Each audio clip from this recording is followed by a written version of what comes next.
Mesuga English language ko zero gani hero piang di nila nako ko diga thabio lela kera ba and it works. So let's get started. Graded materials ne songs be phit pare. Graded materialsဆိုတာက graded reader စာအုပ်တွေ textbook level textbook တွေပြီးတော့ရင် YouTube pocket စတဲ့ materials တွေပဲဖြစ်ပါတယ် graded ဆိုတာကကိုယ့်ရဲ့ level နဲ့ကိုက်ညီတဲ့အရာတွေကိုပြောတာဖြစ်ပါတယ်ဆိုတော့ဥပမာ graded reader ဆိုလို့ရှိရင်ဒီလိုစာအုပ်မျိုးတွေပါဒါကမေဆို UFA ကနေပြီး library ကနေ first year တော့ဝယ်ထားတာပါအဲ့တော့ဒီလိုမျိုးဟာတွေက internet မှာလည်း available download လုပ်လို့ရတယ်ဒါဆိုလို့ရှိရင် level 1အတွက်ထုတ်ထားတာဖြစ်ပြီးတော့ဒါတွေကတော့ level 3အတွက်ထုတ်ထားတဲ့စာအုပ်တွေပါ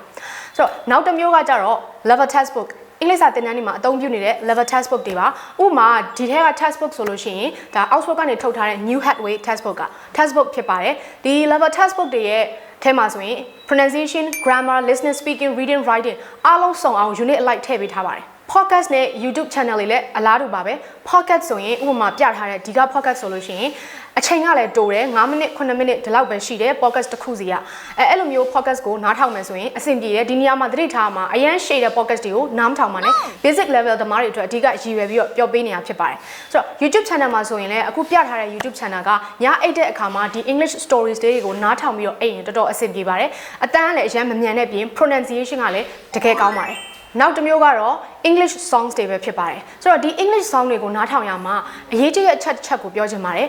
အမျိုးအစားစုံလင်အောင်နားထောင်ပေးပါမျိုးစားစုံလင်အောင်နားထောင်နေဆိုတာကအချစ်တချင်းတွေပဲနားထောင်နေတာမျိုးမဟုတ်ဘဲနဲ့အသေးကွဲတဲ့အကြောင်းနားထောင်တာမျိုးတွေနောက်ပြီးတော့ကဘာကြီးကိုကဲတင်မှုအတွက်ပြောထားတဲ့အကြောင်းတွေနားထောင်တာမျိုးတွေနောက်ပြီးတော့ဒီမင်္ဂလာဆောင်တချင်းလိုဟာမျိုးတွေအဲ့တော့မျိုးစားစုံလင်ဆိုတာနားထောင်ဖို့အတွက်အကြံပေးပါတယ်ဘာကြောင့်အဲ့လိုပြောရလဲဆိုရင်အကြောင်းအရာတစ်ခုတည်းကိုပဲအများနဲ့နားထောင်နေလို့ရှိရင်ဒီ context နဲ့ပတ်သက်တဲ့ဟာတွေကိုပဲသိနေမှာဖြစ်ပြီးတော့ scope ကသိနေမှာဖြစ်ပါတယ်အဲ့တော့ကိုယ့်ရဲ့ scope ကကျယ်လာဖို့အတွက်အခြေအနေအမျိုးမျိုးမှာဘယ်လိုပြောလဲဆိုတာကိုသိဖို့မျိုးစားစုံလင်အောင်နားထောင်ဖို့လိုပါတယ်အခုမေစုပြထားတဲ့ list က beginners တွေအတွက်အဓိကရည်ရွယ်ပြီးလုပ်ပေးထားတဲ့ list ပါဒါတွေကမေစု basic level ဘဝတုန်းကလည်းဒါတွေကိုနေ့စဉ်နားထောင်ခဲ့တာပဲဖြစ်ပါတယ်တကယ်လည်းအဆင်ပြေတယ်အရန်လည်းမခက်ဘူးဆိုတော့ဒီထဲမှာဆိုရင်လည်းမျိုးစားစုံအောင်တော့ထည့်ပေးထားပါတယ်ဒါပေမဲ့တချင်းတွေဆိုတာအများကြီးရှိတဲ့အတွက်ကြောင့်နောက်ပိုင်းကိုယ့်ကိုထပ်ပြီးတော့ကြည့်လို့ရပါတယ်ဒီတချင်းတွေကိုကြည့်လိုက်မယ်ဆိုရင်နံပါတ်1ဒီတချင်းကကြတော့သူက